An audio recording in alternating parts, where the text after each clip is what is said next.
يا أيها الذين آمنوا إذا نودي للصلاة من يوم الجمعة فاسعوا إلى ذكر الله وذروا البيع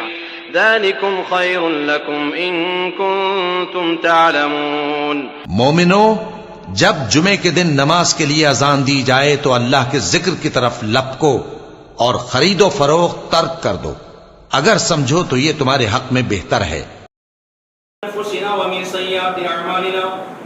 من يهده الله فلا مضل له ومن يضلل فلا هادي له واشهد ان لا اله الا الله وحده لا شريك له واشهد ان محمدا عبده ورسوله اما بعد فان خير الحديث كتاب الله وخير الهدي هدي محمد صلى الله عليه وسلم وشر الامور محدثاتها وكل محدثة بدعة وكل بدعة ضلالة وكل ضلالة في النار۔ أعوذ بالله السميع العليم من الشيطان الرجيم، بسم الله الرحمن الرحيم، قاف والقرآن المجيد بل عجبوا أن جاءهم منذر منهم فقال الكافرون هذا شيء عجيب أإذا متنا وكنا ترابا ذلك رجل بعيد قد علمنا ما تنقص الأرض منهم وعندنا كتاب حفيظ بل كذبوا بالحق لما جاءهم فهم في أمر مريج أفلم ينظروا إلى السماء فوقهم كيف بنيناها وزيناها وما لها من فروج والأرض مددناها بنقينا فيها رواسي وأنبتنا فيها من كل زوج بهيج تبصرة وذكرى لكل عبد منيب ونزلنا من السماء ماء مباركا فأنبتنا به جنات وحب الحصيد والنخل باسقات لها طلع نضيد رزقا للعباد وأحيينا به بلدة ميتا كذلك الخروج كذبت قبلهم قوم نوح وأصحاب الرس وثمود وعاد وفرعون وإخوان لوط وأصحاب الأيكة وقوم تبع كل كذب الرسل فحق وعيد أفعنا بالخلق الأول بل هم في لبس من خلق جديد نفعني الله وإياكم بالآيات وذكر الحكيم والحمد لله رب العالمين۔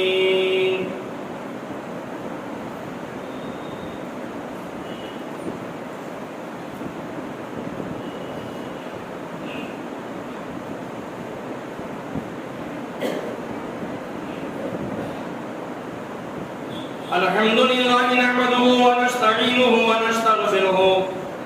ونعوذ بالله من شرور أنفسنا ومن سيئات أعمالنا من يهده الله فلا مضل له ومن يضلل فلا هادي له وأشهد أن لا إله إلا الله وحده لا شريك له وأشهد أن محمدا عبده ورسوله۔ بسم الله الرحمن الرحيم۔ قال الله تبارك وتعالى في كلامه المجيد وإذا حكمتم بين الناس أن تحكموا بالعدل إن الله نعم ما يعظكم به إن الله كان سميعا بصيرا۔ رب اشرح لي صدري ويسر لي أمري واحلل عقدة من لساني يفقهوا قولي سبحانك لا علم لنا إلا ما علمتنا إنك أنت العليم الحكيم ورب زدني علما۔ محترم حاضرین، نوجوان ساتھیوں اور بزرگان دین اسلام، بلا شبہ ساری قسم کی تعریفیں، حمد و ثنا، بڑائی اور عظمتیں اس اللہ تعالیٰ کے واسطے لائق اور مناسب ہیں جس نے ہم سارے انسانوں کو پیدا فرمایا۔ بلا شبہ وہی اللہ وحدہ لا شریک لہ ہم سارے انسانوں کا خالق، مالک اور رازق ہے، اور وہی اللہ وحدہ لا شریک لہ ہم سارے انسانوں کی ساری مشکلیں بھی آسان فرماتا ہے۔ اسی اللہ وحدہ لا شریک لہ سے ہمیں ہر چھوٹی بڑی چیز کے بارے میں سوال کرنے اور دعائیں کرنے کا حکم دیا گیا ہے، اور یقیناً ہماری فریاد سننے والی ذات بھی تنہا اللہ تعالیٰ ہی کی ذات ہے۔ اسی اللہ وحدہ لا شریک لہ نے ہم انسانوں کو صحیح راہ پہ لانے کے لیے آسمانی کتابوں کو نازل فرمایا، جن میں سب سے آخری کتاب قرآن کریم ہے، اور اسی قرآن کریم کے حساب سے اللہ نے ساری دنیا کو ہمیشہ عمل کرنے کا حکم دیا۔ اسی اللہ وحدہ لا شریک لہ نے ہم انسانوں پہ مزید احسان فرماتے ہوئے ہم میں سے بے شمار عظیم ترین پیغمبروں کو اس کائنات میں بھیجا، جنہوں نے ہمیشہ اللہ کے بندوں کو صحیح راہ اور صحیح بات سمجھانے کی کوشش کی۔ ان سارے عظیم ترین پیغمبروں پر بے شمار درود و سلام نازل ہو علیہم الصلاۃ والسلام، اور خاص طور سے بے شمار درود و سلام نازل ہو اللہ کے آخری نبی ہم سبوں کے محبوب جناب محمد کریم صلی اللہ علیہ وسلم کی ذات گرامی پر، کہ جن کی ذات گرامی کو اللہ تعالیٰ نے ہم سبوں کے واسطے بہترین نمونہ بنا دیا۔ محترم حاضرین، قرآن کریم سورہ نساء کے حوالے سے ایک آیت کریمہ آپ کے سامنے پڑھی گئی ہے۔ سورہ نساء کی اس آیت میں اللہ تعالیٰ نے فرمایا ان اللہ یامرکم ان تؤدوا الامانات الی اہلہا، کہ بے شک اللہ تعالیٰ تمہیں اس بات کا حکم دیتا ہے۔ اللہ نے سارے بندوں سے، ہم سارے لوگوں سے اللہ نے اس آیت میں خطاب فرمایا ہے کہ بے شک اللہ تعالیٰ تمہیں حکم دیتا ہے کہ تم امانتیں ان کے حقداروں کے پاس پہنچا دیا کرو۔ وَإِذَا حَكَمْتُمْ بَيْنَ النَّاسِ، اور اللہ نے تمہیں یہ بھی حکم دیا ہے، اللہ نے ہمیں یہ بھی حکم دیا ہے کہ جب تم لوگوں کے بیچ میں فیصلہ کرو، حکم بنائے جاؤ، تو عدل و انصاف کے ساتھ میں فیصلہ کرو۔ ان اللہ نعم ما یعظکم بھی اللہ تعالیٰ فرماتا ہے کتنی بہترین ہے یہ نصیحت جو اللہ تعالیٰ تمہیں فرما رہا ہے۔ اللہ نے خود کہا امانت حقدار کے پاس پہنچا دی جائیں، اور ہمیشہ انصاف کی باتیں کہی جائیں، ہمیشہ عدل کی باتیں کہی جائیں، ہمیشہ مناسب باتیں کہی جائیں، ہمیشہ درست فیصلے کیے جائیں، ہمیشہ ظلم سے بچنے کی کوشش کی جائے، ہمیشہ زیادتی سے بچنے کی کوشش کی جائے۔ ان چیزوں کے بارے میں اللہ نے فرمایا کتنی بہترین ہے نصیحت جو اللہ تعالیٰ تمہیں فرما رہا ہے۔ بے شک اللہ تعالیٰ سننے والا، دیکھنے والا ہے۔ سورہ نساء کی اس آیت کریمہ کے حوالے سے اللہ نے ہمیں حکم دیا ہے کہ ہمیشہ انصاف کی باتیں ہم کہیں، ہمیں ظلم و زیادتی سے بچنے کا حکم دیا گیا ہے، ہمیں ظالم بننے سے بچنے کا حکم دیا گیا ہے، ہمیں اللہ کی نگاہ میں بہتر سے بہتر مسلمان یا بہتر انسان بننے کا حکم دیا گیا ہے۔ اس میں کوئی شک نہیں کہ جو انسان بھلے بظاہر دیندار ہو جائے، صوم و صلاۃ کا پابند ہو جائے، نمازوں کی پابندی کر لے اور ساری چیزوں کا اہتمام کر لے، لیکن وہ ظلم و زیادتی سے نہیں بچتا ہے، حق تلفی سے نہیں بچتا ہے، تو وہ انسان اللہ تعالیٰ کے عذاب سے نہیں بچنے والا ہے۔ امام مسلم رحمۃ اللہ علیہ نے صحیح مسلم شریف کے حوالے سے حدیث کو روایت کیا ہے۔ ابو امامہ الباہلی رضی اللہ تعالی عنہ بیان فرماتے ہیں کہ اس حدیث میں نبی صلی اللہ علیہ وسلم نے فرمایا من اقتدى حق امرئ مسلم بامینہ فقد اوجب اللہ له النار۔ اس حدیث میں نبی صلی اللہ علیہ وسلم نے فرمایا کہ جو انسان یعنی بھلے مسلمان ہوگا، جو انسان اپنی قسم کے ذریعے، اپنی بات کے ذریعے کسی بھی انسان کو اس کے حق سے محروم کرنا چاہے گا تو اس آدمی پہ اللہ نے جہنم کو واجب کر دیا ہے۔ وَحَرَّمَ عَلَيْهِ الْجَنَّةَ، اور اس پہ جنت کو حرام بنا دیا ہے، اور اس کے حق میں اللہ نے جہنم کو واجب کر دیا ہے۔ اس حدیث کے پہلے جملے کا مطلب سمجھیں، جیسے کوئی شخص کسی چیز کے بارے میں قسم کھا لیتا ہے کہ اللہ کی قسم ہے یہ چیز، یہ مکان، یہ زمین، یہ سامان ہے، اللہ کی قسم ہے تمہارا سامان نہیں ہے، جبکہ وہ اصل میں اس کا مالک ہوتا ہے۔ اسے محروم کرنے کے لیے، اس پہ ظلم کرنے کے لیے، اس پہ زیادتی کرنے کے لیے اگر ہم نے جھوٹی قسمیں کھا لی تاکہ حقدار کو اس کے حق سے محروم کیا جائے تو ہم پہ جہنم واجب ہو جانے والی ہے اور جنت حرام ہو جانے والی ہے۔ تو صحابہ کرام نے بڑی معصومیت کے ساتھ میں نبی صلی اللہ علیہ وسلم سے سوال کیا،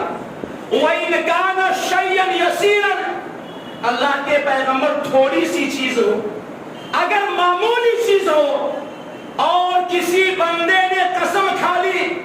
کہ اللہ کی قسم یہ چیز تمہاری نہیں ہے، جبکہ وہ جانتا ہے کہ وہ چیز اسی بندے کی ہے، اگر معمولی چیز کے بارے میں قسم کھا لیتا ہے، اسے محروم کرنا چاہے تو آپ نے فرمایا وَإِنْ كَانَ قَضِيبًا مِنْ عَرَاقٍ، اگر بلو کا مسواک بھی ہوتا ہے، مسواک کی بہت زیادہ قیمت نہیں ہوتی ہے، مسواک کے چند سکے میں آتے ہیں، اگر معمولی چیز سے بھی کسی حقدار کو محروم کیا جائے تو محروم کرنے والے پہ جنت حرام ہو جانے والی ہے اور اس کے حق میں جہنم واجب ہو جانے والی ہے۔ لہٰذا ہمیں چاہیے کہ کسی بھی اعتبار سے، اپنی طاقت کے ذریعے، اپنی زبان کے ذریعے، اپنے کسی بھی ذریعے سے ہم کسی بھی مخلوق پہ ظلم و زیادتی کرنے کی کوشش نہ کریں۔ امام بخاری رحمۃ اللہ علیہ نے صحیح بخاری شریف کے حوالے سے حدیث کو روایت کیا ہے اور یہ صحیح مسلم کے حوالے سے بھی حدیث ہے۔ سعید ابن زید رضی اللہ تعالی عنہ بیان فرماتے ہیں کہ اس حدیث میں نبی صلی اللہ علیہ وسلم نے فرمایا کہ جو انسان اگر ظلم و زیادتی کی بنیاد پہ کسی بھی شخص کی ایک بالشت زمین پہ قبضہ کر لیتا، چھوٹی سی معمولی سی زمین ہوتی ہے، ایک بالشت زمین کسی نے ظلمن چھین لیا کسی بندے سے، فَإِنَّهُ يُطَوِّقُ إِلَى سَبْعِ يَوْمِ الْقِيَامَةِ، اس کے گلے میں اللہ قیامت کے میدان میں 7 طبق زمین کا طوق پہنا دینے والا ہے۔ اس حدیث کے حوالے سے غور کیا جائے کہ معمولی زمین اگر ہم ناحق طریقے سے، اگر ہم ظلم کی بنیاد پہ کسی کی ہڑپنا چاہیں، اس کے حق سے محروم کرنا چاہیں تو 7 طبق زمین کو قیامت میں ہمارے گلے میں طوق بنا کے اللہ تعالیٰ پہنا دینے والا ہے۔ یہ حدیث بھی بتلا رہی ہے کہ اگر ہم نے دنیا میں ظلم کیا تو قیامت کے میدان میں ہمارے ساتھ میں اللہ تعالیٰ ویسا ہی معاملہ کرنے والا ہے، ہمیں پوری اس کی سزا ملنے والی ہے اگر ہم ظلم و زیادتی سے بچنے کی کوشش نہ کریں۔ امام بخاری رحمۃ اللہ علیہ نے صحیح بخاری شریف کے حوالے سے ایک اور حدیث کو روایت کیا ہے۔ خولہ رضی اللہ تعالی عنہ یہ صحابیہ بیان فرماتی ہیں کہ اس حدیث میں نبی صلی اللہ علیہ وسلم نے فرمایا ان رجالا یتخوضون فی مال اللہ بغیر حق، کچھ ایسے لوگ بھی ہوتے ہیں جو اللہ کے مال میں سے، یعنی بیت المال کا مال ہو یا یتیموں کا مال ہو یا غریبوں کا مال ہو یا بیواؤں کا مال ہو، کچھ ایسے لوگ ہوتے ہیں جو اللہ کے مال میں سے ناحق وہ تصرف کرتے رہتے ہیں، اپنی مرضی سے جو چاہے وہ کرتے رہتے ہیں۔ فَلَهُمُ النَّارُ يَوْمَ الْقِيَامَةِ، ایسے لوگوں کے لیے قیامت کے میدان میں جہنم کی آگ ہے۔ یہ حدیث بھی بتلا رہی ہے کہ ہم نے کسی بھی اعتبار سے کسی بندے پہ ظلم کیا، کسی کمزور پہ زیادتی ہم نے کی ہے، تو قیامت کے میدان میں اللہ تعالی عذاب میں ہمیں داخل کرنے والا ہے۔ امام بخاری رحمۃ اللہ علیہ نے صحیح بخاری کے حوالے سے ایک اور حدیث کو روایت کیا ہے۔ ام سلمہ رضی اللہ تعالی عنہا بیان فرماتی ہے کہ ایک بار نبی صلی اللہ علیہ وسلم نے فرمایا انما انا بشر، کہ بے شک میں ایک انسان ہوں۔ نبی صلی اللہ علیہ وسلم نے صحابہ کرام سے فرمایا کہ بے شک میں ایک بشر ہوں، انسان ہوں۔ وَإِنَّكُمْ تَخْتَصِمُونَ إِلَيَّ، اور اے میرے صحابہ تم آپس کے جھگڑوں کو، اختلاف کو لے کر میری خدمت میں حاضر ہوتے ہو۔ صحابہ کرام کا معاملہ یہ تھا کہ کسی معاملے میں اختلاف ہو جائے تو نبی صلی اللہ علیہ وسلم کی خدمت میں حاضر ہو کر کے اپنا فیصلہ لیا کرتے تھے۔ تو صحابہ کرام سے نبی صلی اللہ علیہ وسلم نے فرمایا کہ بے شک میں ایک بشر ہوں، ایک انسان ہوں، تمہارے بیچ میں فیصلہ بھی کرتا ہوں۔ تم میں سے کوئی دو فریق میرے پاس آتے ہیں، اور نبی صلی اللہ علیہ وسلم نے کیا فرمایا؟ وَلَعَلَّ بَعْضَكُمْ أَن يَكُونَ أَلْحَنَ بِحُجَّةٍ مِّن بَعْضٍ، تم میں سے بعض ایسے لوگ ہوتے ہیں جو زبان کے بڑے ماہر ہوتے ہیں۔ نبی صلی اللہ علیہ وسلم نے کیا فرمایا کہ تم جھگڑے لے کر کے آتے ہو میرے پاس فیصلے لینے کے واسطے، تم میں بعض لوگ چرب زبان ہوتے ہیں، وہ غلط پہ ہوتے ہوئے بھی اپنے آپ کو حق پہ ثابت کر لیتے ہیں۔ آگے نبی صلی اللہ علیہ وسلم فرماتے ہیں فاقتی علی نحو ما اسمع منہ، جیسا میں سنتا ہوں دونوں فریق کی بات۔ یہاں بھی ایک بات سمجھنے کے لائق کہ ہمارے سامنے اگر کوئی معاملہ پیش آ جائے کسی انسان کے بارے میں، تو جب تک ہم دونوں فریق کی باتیں نہ سن لیں فیصلہ کرنا کسی بھی حال میں جائز نہیں ہوتا ہے۔ اور صحیح بخاری کی حدیث کے حوالے سے بات یہ ثابت ہے کہ فیصلہ کرنے والا اگر غصے کی حالت میں ہو، شدید غصے کے عالم میں ہو، تو فریقین کے بیچ میں فیصلہ کرنا اس کے لیے مناسب نہیں ہے۔ ابو بکر رضی اللہ عنہ کہتے ہیں کہ میں نے نبی صلی اللہ علیہ وسلم سنا، آپ نے فرمایا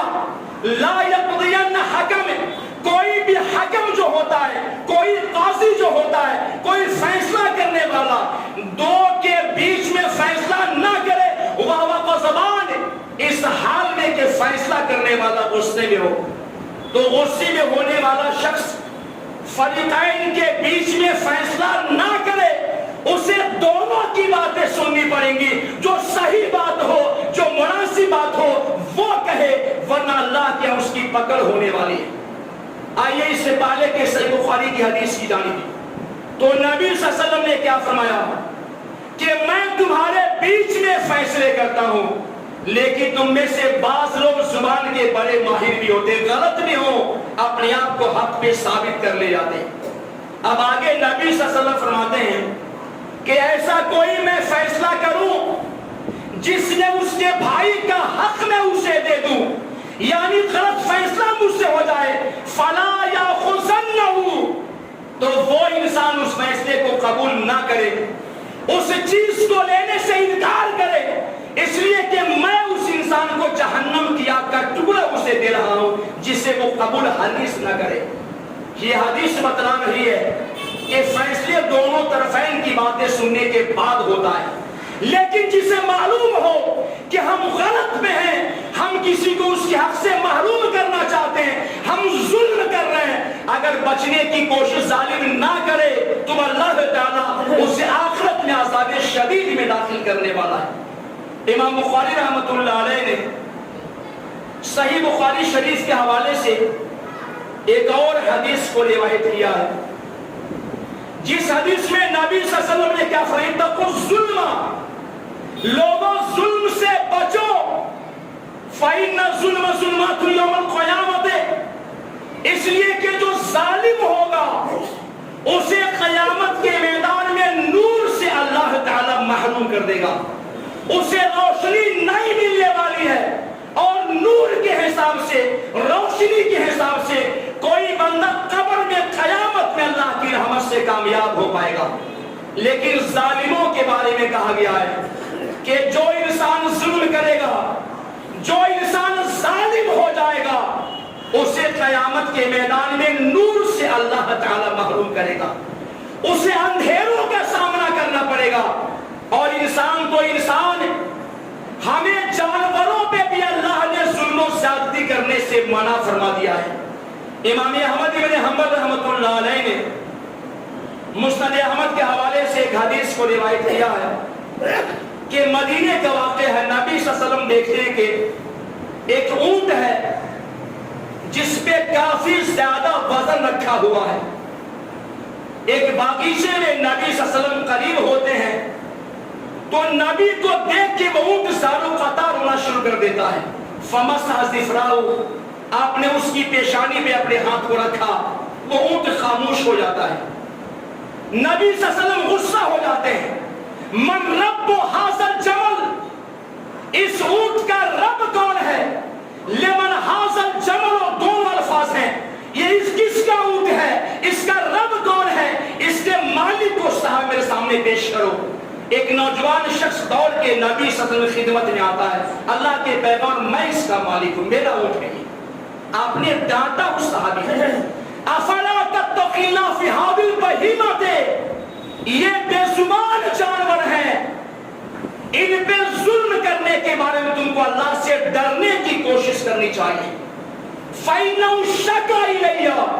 تیرے اونٹ نے مجھ سے شکایت کی ہے، أَنَّكَ تُجِعُهُ وَتُؤْدِبُهُ، اس سے زیادہ کام لیتے ہو، اس پہ زیادہ بوجھ ڈالتے ہو، اسے کم کھلاتے ہو، اسے بھوکے رکھتے ہو۔ مجھے دیکھ کے ساروں قطار یہ روئے جا رہا تھا۔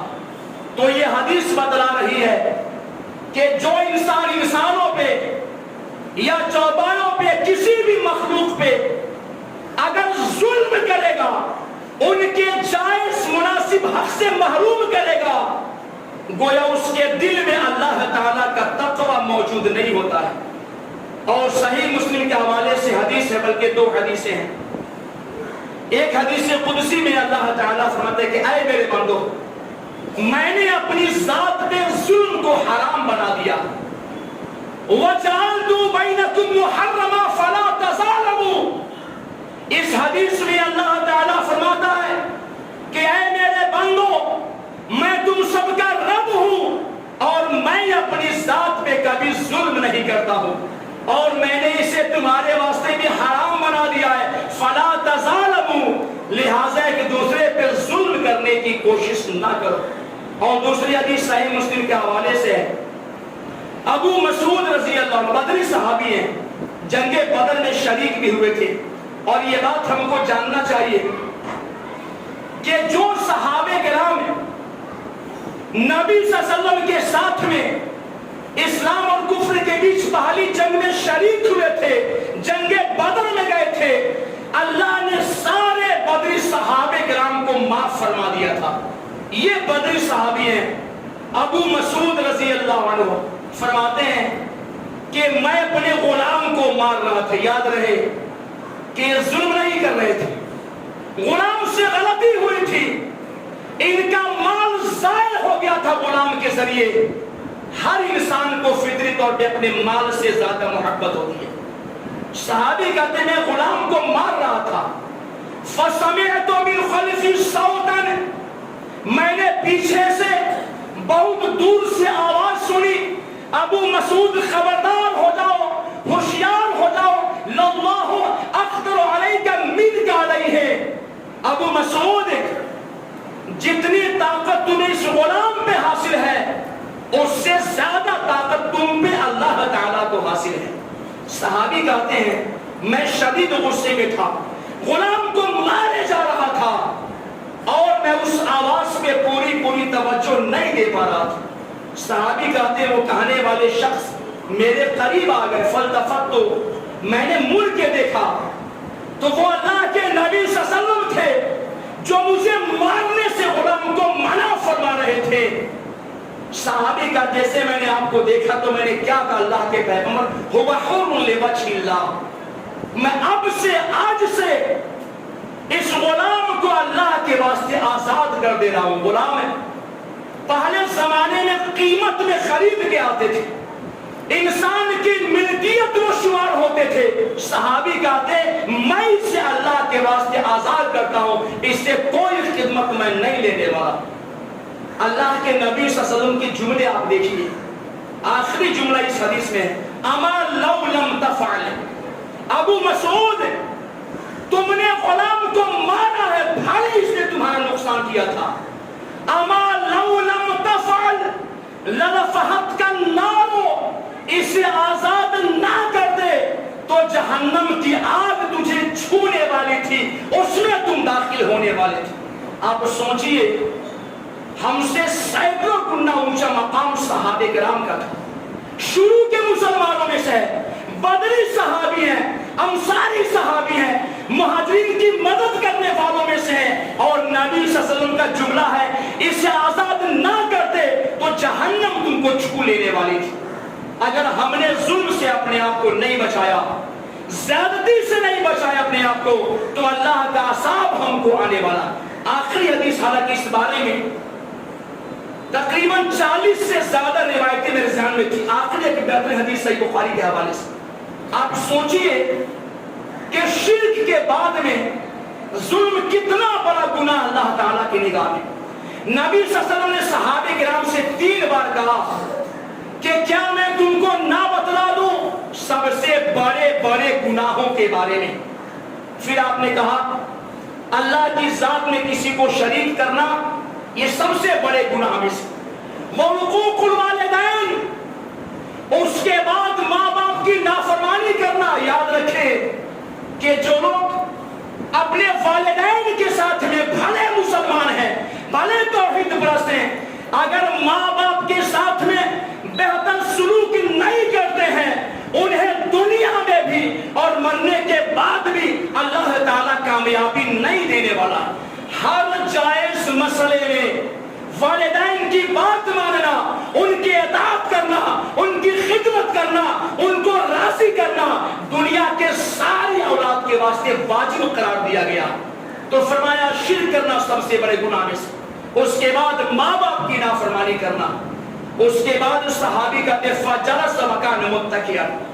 آپ دیوار کے پاس ٹیک لگا کر یہ باتیں سمجھا رہے تھے. لیکن تیسری چیز جب آپ نے بتائی تو سیدھے بیٹھ جاتے ہیں, اور کیا کہتا ہے وقول الزور, جھوٹی گواہی دینا, جھوٹی بات کہنا, یہ سب سے بڑے گناہوں میں سے ہے. راوی کہتے فما زال یکررھا حتی قلیت سکتا, آپ دہرائے جا رہے تھے میرے صحابہ بچنا, جھوٹی گواہی, جھوٹی گواہی, جھوٹی گواہی. آپ نے اتنے بار دہرائے کہ صحابہ کرام کہتے کاش آپ چپ ہو جاتے تو زیادہ بہتر تھا. آپ سوچئے جھوٹی گواہی دینا, کسی کو اس کے حق سے محروم کرنا کتنی بڑی زیادتی ہے. اور یہ ساری زیادتیاں, یہ سارے مظالم, یہ سارے ظلم ایک بندے کو اللہ کے عذاب کے لائق بنا دینے والے. لہٰذا ہمیں زندگی کے سارے فیصلوں میں, اپنی ساری باتوں میں, اپنی ساری حرکات میں, اپنے سارے معاملات میں ہمیں ظلم و زیادتی کی ساری قسموں سے بچنے کی کوشش کرنی چاہیے. اللہ سبحانہ و تعالیٰ سے دعا ہے الہ العالمین ہم سب کو خالص کتاب و سنت کے مطابق عمل کرنے کی توفیق عطا فرمائے, آمین. یا ایھا الذین آمنوا صلوا علیہ وسلم تسلیما, اللهم صل علی محمد وعلی آل محمد کما صلیت